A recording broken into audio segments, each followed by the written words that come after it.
22 सितंबर को सूर्योदय के साथ ही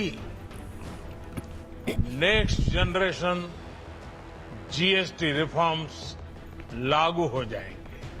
जीएसटी बचत उत्सव शुरू होने जा रहा है। આજથી જીએસટીમાં મોટા બદલાવ લાગુ, સસ્તી થશે રોજિંદા વસ્તુઓ. પ્રધાનમંત્રી મોદીએ આને જીએસટી બચત ઉત્સવનું આપ્યું નામ. સ્વદેશી સામાન જ વેચવા અને ખરીદવાની કરી અપીલ. કહ્યું જીએસટી રિફોર્મથી ગ્રોથ અને રોકાણ વધશે. તો આ વચ્ચે ભારતીય બજાર માટે નબળા સંકેતો. એફઆઈએસની કેશમાં ખરીદદારી પરંતુ વાયદામાં વેચવાલી. ગિફ્ટ નિફ્ટી આશરે 80 પોઈન્ટ્સ નીચે. જોકે બીજા એશિયાના બજારોમાં તેજી. શુક્રવારે નવા શિખરે બંધ થયા હતા ડાઉ જોન્સ અને એસએનપી. અમેરિકાએ H-1B વિઝાની અરજી વન ટાઈમ ફીઝ વધારી $1 લાખ કરી. જોકે માત્ર નવા અરજદાર માટે આઈટી કંપનીઓએ ચૂકવવી પડશે આ ફીઝ. આઈટી શેર્સમાં આજે દિવસભર જોવા મળી શકે છે દબાણ.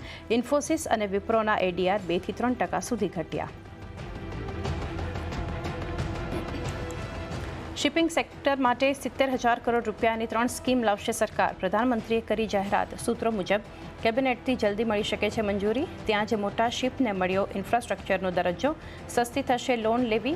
નાણાં મંત્રાલયે જાહેર કર્યું નોટિફિકેશન. CNBC બજાર એક્સક્લુઝિવ. અને ટેરિફ વોર વચ્ચે આજથી વાણિજ્ય મંત્રી પિયુષ ગોયલની યુએસ યાત્રા. ભારત અમેરિકા ટ્રેડ ડીલ પર થશે વાતચીત.